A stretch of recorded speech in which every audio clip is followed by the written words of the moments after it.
Good morning mga kabosbi. Nasa biyahe na tayo ngayon.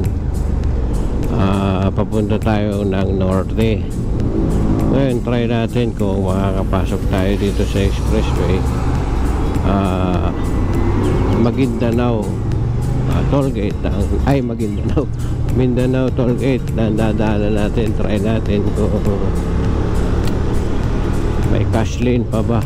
Pero yung huli kong daan kasi walang cash lane na nakalagay. Pero syempre bago tong motor, wala tayong ibang mapasukan kundi dyan. Meron naman siguro siyang slot na cash lane na pwede natin daanan. Although nakalagay dun sa tollgate lahat RFID na. Try natin na magpakabit ganitong oras. Ang bang oras yun? 6:30. Nakakarating tayo dun bago mag alas 7 sa kanilang opisina. Try natin kung kakabitan tayo or totoo yung balita na 24 oras pa rin yung kanilang paglalagay. Sana malagyan tayo para hindi na tayo namumroblema sa RFID. Meron naman tayong papel na ibibigay, yung ating OR official receipt. Pinadala ng LTO yun via email, kaya try natin palagyan na ng RFID pang easy trip. Ayan mga kabosbi, malapit na tayo. Napakasarap talaga ibiyahe nitong motor kasi ramdam mo yung gaan, yung power nandiyan din. Kaya kung adventure bike yung pipiliin nyo at tapos na kayo sa mga racing, ito na yung kaya sa akin i-recommend ako na adventure bike na mura, medyo malakas ang horsepower. Kaya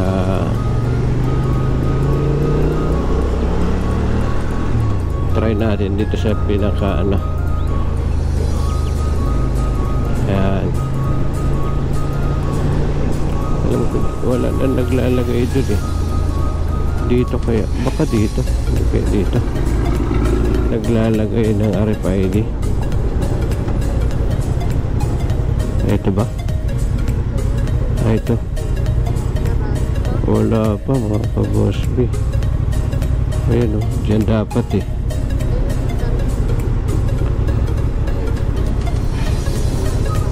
Ayun. Pwede? Palagay ng RFID? RFID sir, yan po 825. Meron din po sa Petron Marilao, 825 din. Pero makakapasok na dyan? Sige, salamat. Yung sa kabila. Yung kasunod. Sige, thank you Yan mga kabosbi. Kahit daw yung second na tollgate, cash din daw to. So yan, try natin dito.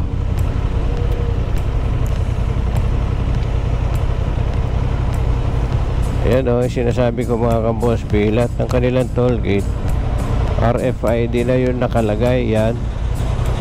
Pero dito sa outermost kanang bahagi ng kanilang mga tollgate, pwede daw. Sarado pa naman yung kanilang palagayan ng ng kanilang RFID. So dito muna tayo.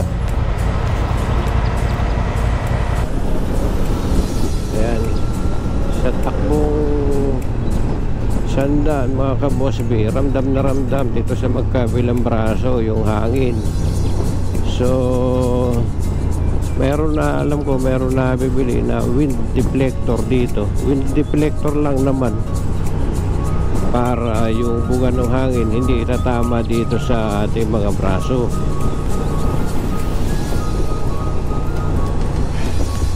Eto mga kabosbi, palabas na tayo ng Balagtas.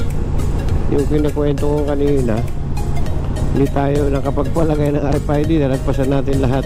Tsaka yung main na 24 hours nalagpasan natin kasi sa Mindanao Avenue tayo dumaan. Tapos yung sa mga sa mga gasolina naman dito sa expressway office hours sila 8 to 5, so hindi tayo nakapagpalagay. Pipila tayo ngayon dito sa cash lane. Yan. Tapos mga ka-Boss B, nasan ba yung cash dito? Siyempre itong dulo siguro. Yan.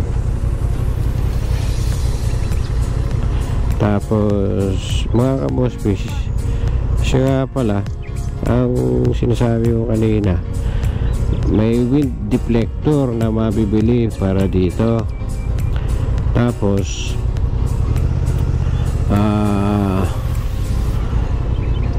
mga accessories na yun. Tapos wala pa akong handle guard, so yun siguro yung mga bibilin pa, handle guard tsaka wind deflector para sa mga malalayong biyahe, hindi tinatamaan yung braso natin na mabilis, kasi mapagod din ng braso pag tinatamaan ng hangin. Pero itong kanyang windshield height pwede kasi itong suot kong helmet is modular. So once na nagangat ka ng helmet mo, kayang kaya, kumbaga kahit hindi mo ibaba yung helmet mo, yung modular nya, tapos tumatakbo ka ng 100, hindi aangat yung helmet. 38 class 1 ma 38. Yan, tsaga muna tayong pila, wala pa tayong RFID mga ka-Boss B.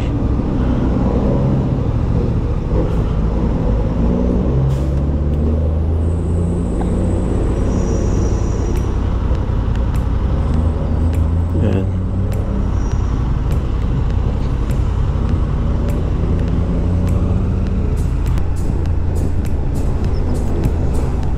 Dito sa braso mga ka-Boss B, ramdam na ramdam yung hangin.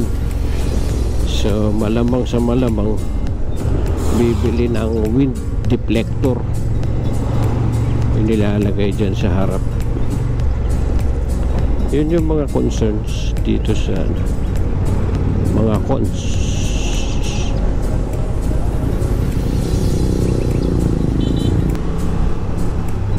Papunta tayo ngayon ng Palayan City mga ka-Boss B, kaya hindi na ako dumadaan dun sa SCTEX, layo. Tapos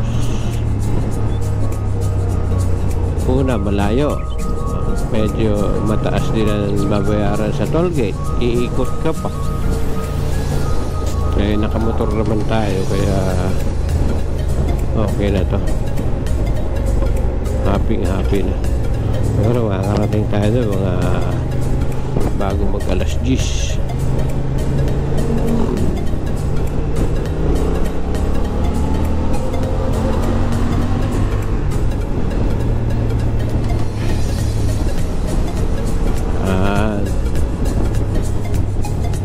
Medyo inagahan namin, pero hindi sobrang aga naman na mapupuyat. Sakto lang. Wala naman kami rides, sasadyain lang. So ito, tuloy-tuloy lang tayo mga ka-Boss B.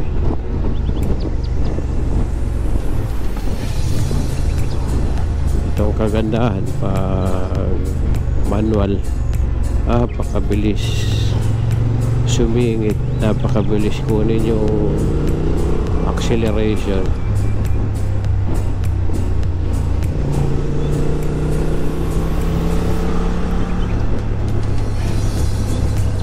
automatic kasi, although matulit kagaya ng XADB, bebelo muna. Pero pag naka sports mode, ayos din, kaya lang takaw na sa gas.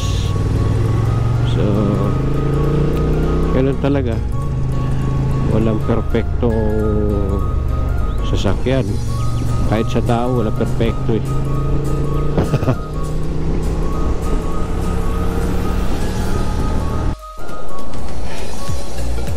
Yan mga ka-Boss B, nagpa-full tank tayo.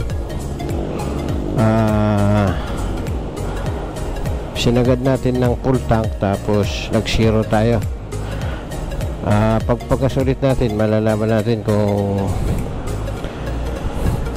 gaano kalaki yung kanyang konsumo. Pero ngayon kasi nakalagay dito, naka-reset na siya mga ka-Boss B. Pero nakalagay dito 19.9 km per liter.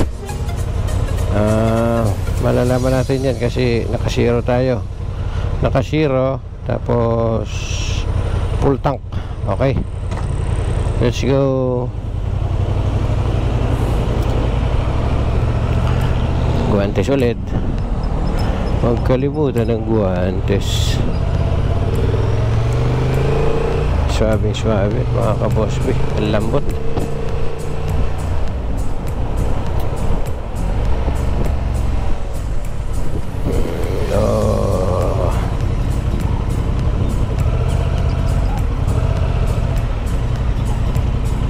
Gawa na itong tulay dito sa San Miguel.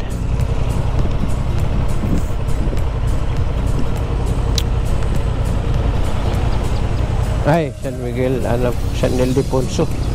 Itong boundary ng San Ildefonso tsaka San Rafael mga ka-Boss B. Yan, ayos. Yan muna mga ka-Boss B, biyahe muna kami, tapos maghanap ng kainan para masatisfy na yun siya. Medyo gutom na rin. Sige mga ka-Boss B, may ulit malaman natin kung ano yung konsumo nito sa actual.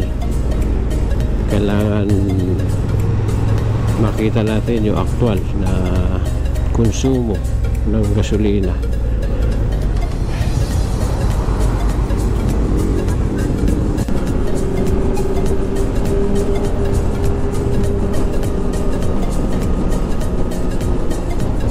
Yan mga ka-Boss B, may nakalaro tayo dito.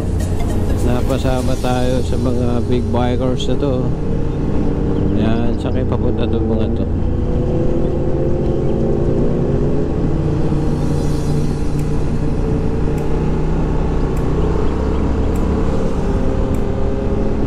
Pito sila magkakasama mga ka-Boss B.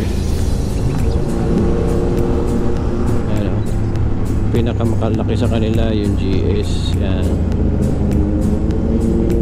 sabay-sabay lang tayo sa kanila.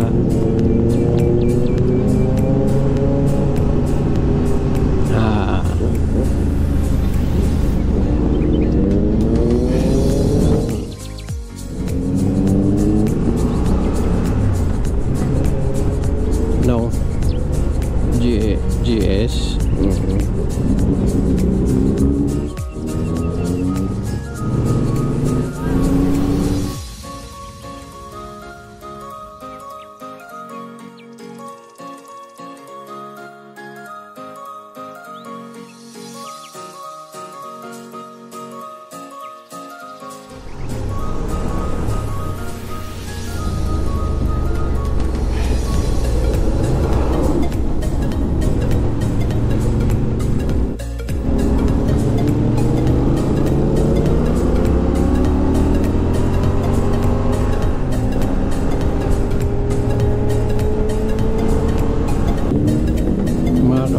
Braking power. Ayan, braking power na tayo. Suabe mga ka-Boss B. Kayang-kaya i-brake.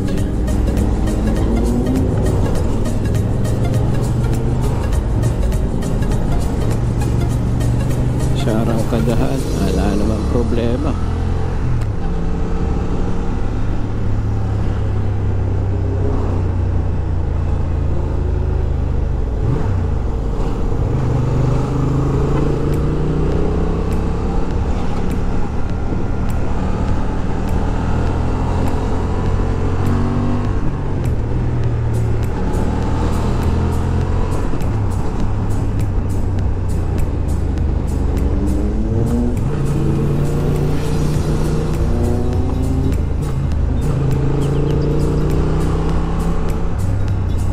Ciutat Mare.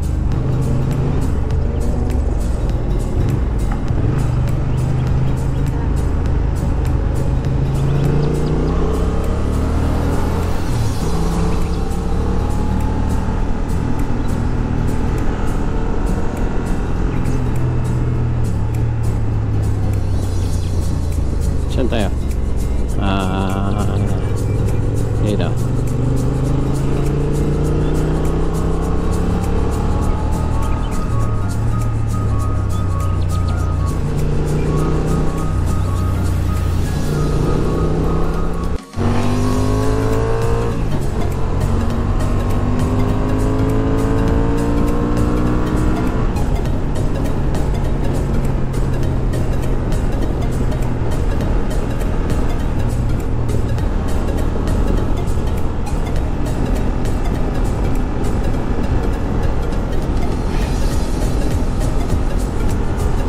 Napakaganda.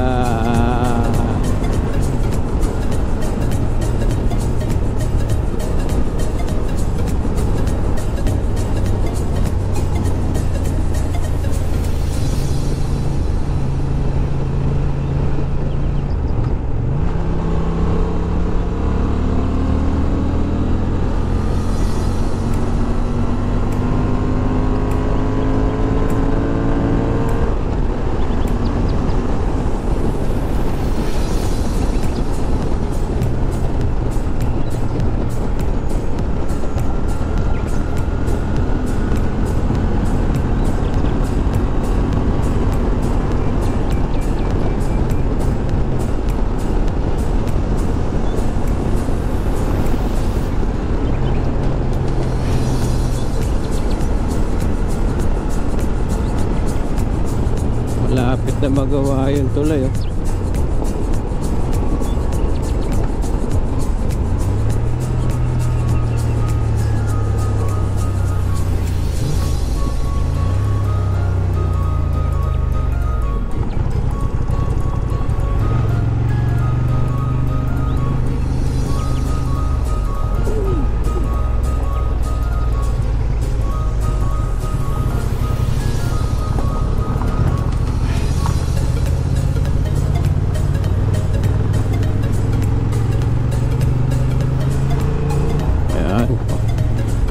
Simple mga rough road.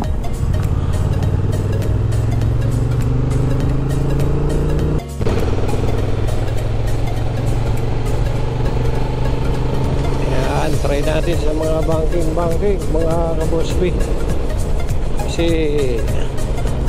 papasok na tayo sa Palayan City.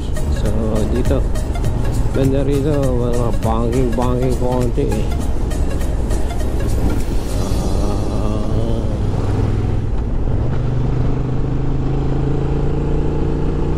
Mga kabosby, pakasarap maneho.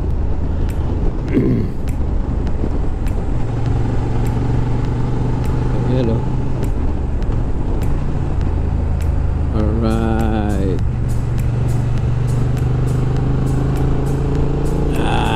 Sarap.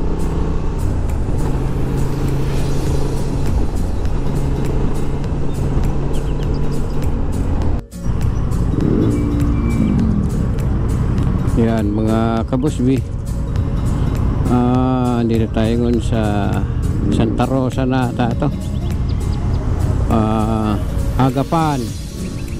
Dito na tayo sa Agapan. Galing lang tayo ng nakarating na tayo ng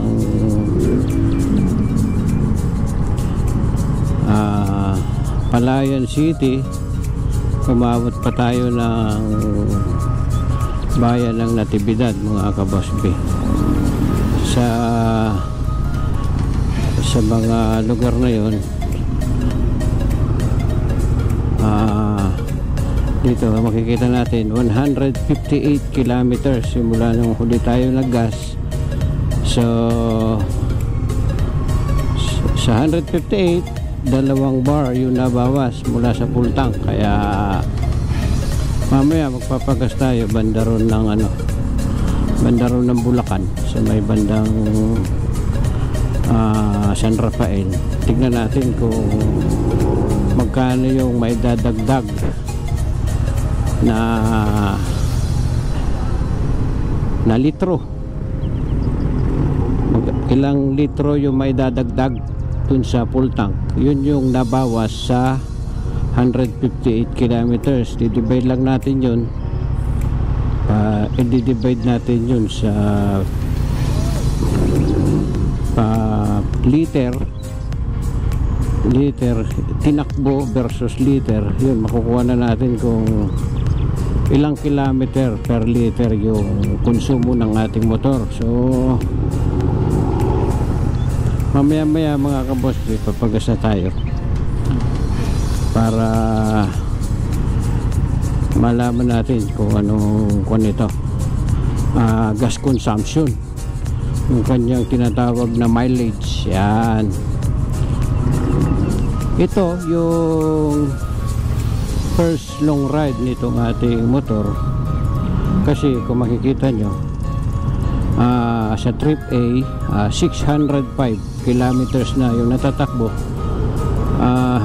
Simula nung nakuha ko itong motor, hindi pa siya na-change oil, kaya ito yung masasabi kong first long ride, kasi siguro inaabot to ng 300 kilometers balikan namin mula dun sa Natividad, Quezon City, Natividad, Quezon City, Cabanatuan, Palayan, Natividad, tapos pabalik, isang round trip, 150 kilometers yung alam mo, kaya bali 300 kilometers. Yun yung first long ride nitong ating motor, kaya abangan nyo mga ka-Boss B kung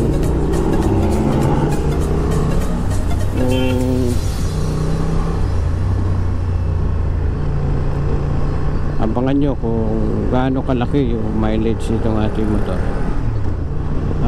Sa ngayon, simula nung iset ko sa trip B, ang kilometer per liter nitong ating nare-read ngayon ay 22 kilometers per liter. So hindi pa naman yun yung actual na masusukat natin, kaya malalaman natin yung totoo, yung actual.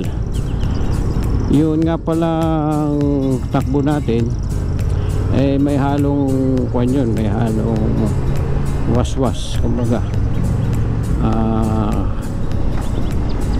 may halong ratratan, kasi kung mapapansin nyo doon sa video, sumabay tayo doon sa mga big bike na isang grupo. Nasa dulo tayo ng kanilang paglalaro sa kalsada, yung kanilang pagmamaneho. Doon tayo sa dulo, kumbaga umahabol tayo, kaya hindi naman waswas, kundi syempre may halong pag-iingat. Kaya yun lamang mga ka-Boss B.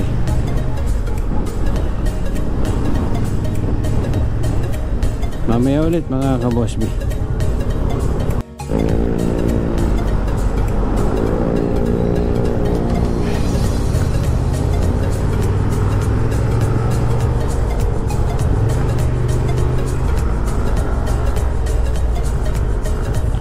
Yan mga ka-Boss B, naabot na tayo ng gabi, pauwi.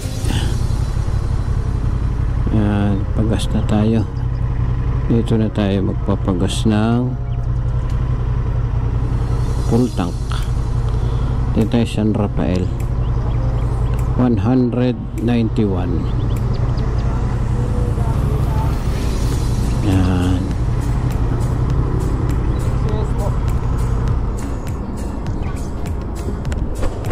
XCS puno. Ayan, 191. 191. Okay na? 10 liters, no? 10 liters.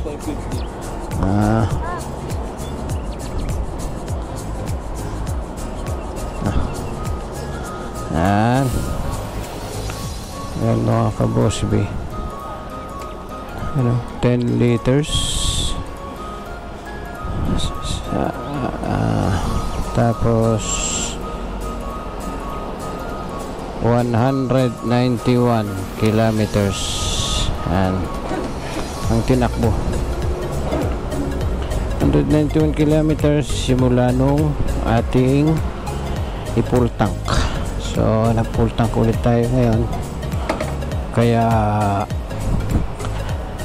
i-divide lang natin yan.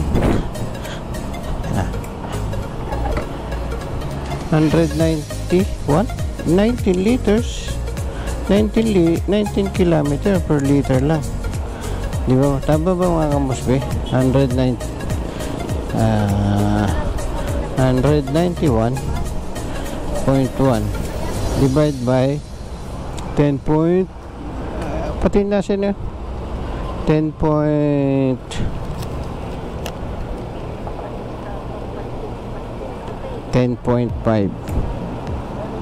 divide by 191.5 divide by 10.5.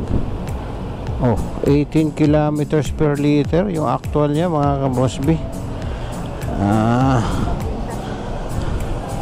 Grabs muna tayo. So sa ating actual na pagsukat dito sa ating gas consumption sa 191 kilometers na nakonsumo ng ating Transalp,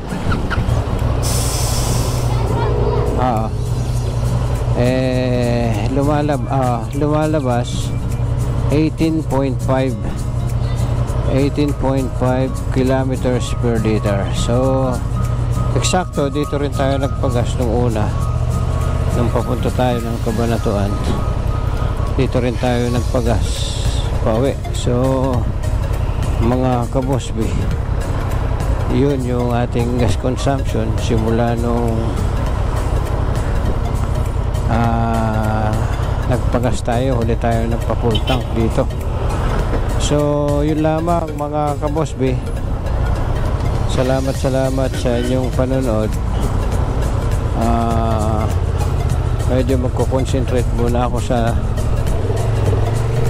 ating pagmamaneo kasi gabi na, wala pa tayong masyadong makita sa ating ilaw kasi wala pa siyang auxiliary light. Sadyang mahina mga ka-Boss B. Ayan, isama natin sa ating review. Mahina mga ka-Boss B yung stock na headlight nitong ating motor. So nangangailangan talaga ito ng auxiliary light na medyo malakas-lakas. Kaya yan, maraming salamat sa inyong panonood mga ka-Boss B. Dito na tayo sa bypass road ng Laredo papuntang San Rafael, papuntang Balagtas. Yun lamang mga ka-Boss B. Maraming salamat sa inyong panonood. Pag-subscribe na po sa Boss B Adventure Vlog, Adventure Rides. Boss B Adventure Rides. Yan. Salamat po. Bye-bye.